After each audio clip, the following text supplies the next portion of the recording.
जो दूसरों के लिए गड्ढा खोदता है वो खुद भी उसमें एक न एक दिन जरूर गिरता है। ये कहावत आप सभी ने सुनी होगी और इसको चरितार्थ होता हुआ भी देख लीजिए। बहुत दूर नहीं, बस ही बगल पाकिस्तान में।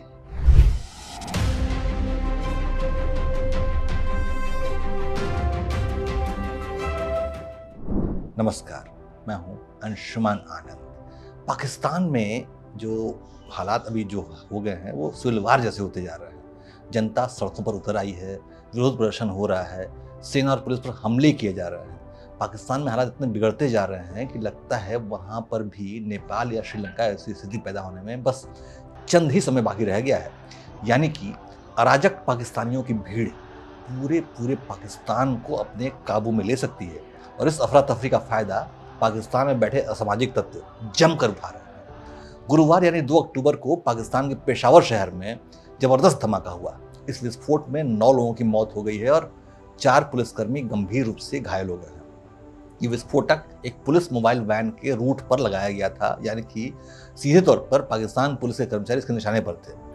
उधर पाकिस्तान के कब्जे वाले गुलाम कश्मीर में जारी प्रदर्शनों ने देश की राजनीति को हिला कर रख दिया है।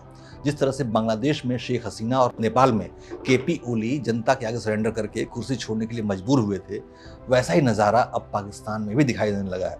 पिछले कई दिनों से पाकिस्तान के कई शहरों में धरना प्रदर्शन जारी है। इस वक्त भी लाहौर, कराची, इस्लामाबाद, पेशावर और पाकिस्तान के दूर दराज के इलाकों में लोग सड़कों पर उतर आए हैं। ये प्रदर्शनकारी नवाज शरीफ और उनकी सरकार के खिलाफ नारे लगा रहे हैं, पुलिसकर्मियों पर हमला बोल रहे हैं और ऐसा लग रहा है जैसे पूरी जनता पाकिस्तान के सत्तासीनों के फैसले से बहुत ही नाराज है। खास तौर पे मुजफ्फराबाद और रावलकोट यानी पीओके में तो जनता खुलेआम पाकिस्तानी फौज पर हमला कर रही है। जी हाँ, उसी पाकिस्तानी फौज पर जिसके बारे में कहा जाता है कि वो पाकिस्तानी फौज पूरा पाकिस्तान चलाती है।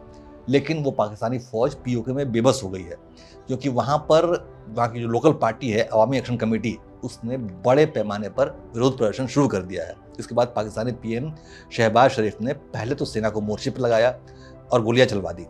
इसकी वजह से पीओके में 15 से ज़्यादा लोग मारे गए। लेकिन इस गोलीबारी की वजह से पीओके की जनता और भी उग्र हो गई और सैनिकों का कत्लेआम करने लगी और इसके बाद लोगों का प्रदर्शन हिंसक होता चला गया। कम से कम 12 लोग इन झड़पों में और 3 पुलिसकर्मी मारे गए हैं। लेकिन लोग इतने आंदोलित हैं, इतने खफा हैं कि वो सरकारी कर्मचारियों को बख्शने के लिए बिल्कुल तैयार नहीं है। और यही वजह है कि पीओके में इस वक्त 172 पुलिसकर्मी अस्पताल में भर्ती हैं, जबकि 50 पीओके के नागरिक पुलिस की गोलियों से घायल हुए हैं। पीओके के लोग चाहते हैं कि पीओके में शरणार्थियों के लिए आरक्षित 12 सीटें खत्म की जाएं और अमीरों के विशेषाधिकार रद्द किए जाएं। लेकिन ये किया गया तो पाकिस्तान के मंसूबों पर पूरी तरह से पानी फिर जाएगा, क्योंकि इन्हीं 2 पॉइंट्स की बदौलत पाकिस्तान की हुकूमत जो है वो पीओके में अपना शासन बरकरार रखे हुए है। लेकिन पाकिस्तान के बिगड़ते मुस्तकबिल यानी किस्मत की कहानी सिर्फ पीओके तक सीमित नहीं है।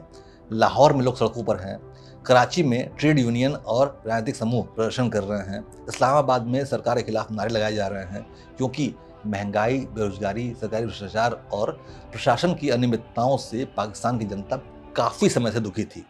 पाकिस्तान सरकार को अच्छी तरह अंदाजा है कि जनता के गुस्से को शांत करना इतना आसान भी नहीं है। अगर प्रदर्शनकारी हिंसक हुए तो स्थिति और भी बिगड़ सकती है। हालांकि कई इलाकों में प्रदर्शन को नियंत्रित करने के लिए सुरक्षा बलों को तैनात किया गया है। हालात देखकर साफ पता चलता है कि प्रदर्शन लंबा खिंचा तो स्थितियां और भी गंभीर होती चली जाएंगी और ऐसे में शहबाज शरीफ के लिए अपनी कुर्सी बचाना बहुत ही मुश्किल साबित हो सकता है। पाकिस्तान इस खतरे को बखूबी समझ रही है, पाकिस्तान की सरकार। इसलिए शहबाज शरीफ बोल रहे हैं कि पाकिस्तानी कानून प्रवर्तन एजेंसियों को संयम से काम करना चाहिए, प्रदर्शनकारियों के खिलाफ कठोरता नहीं दिखाई जानी चाहिए और जनता की भावनाओं का सम्मान किया जाना चाहिए। लेकिन पाकिस्तान के आम लोगों की बर्दाश्त की हद पार हो चुकी है और वो किसी तरह के आश्वासन से रुकने वाले नहीं हैं। उधर पाकिस्तानी नेताओं के पास वहाँ फैली हुई महंगाई, बेरोजगारी, भ्रष्टाचार आदि जैसी समस्याओं से निपटने का कोई रोड मैप मौजूद है ही नहीं। इसीलिए हमारे इस पड़ोसी मुल्क का तो लगता है उसका खुदा ही मालिक है। देखते हैं पाकिस्तान में फैल रही बगावत की आंधी उसकी क्या दुर्गति सामने लाती है। जय हिंद, जय भारत।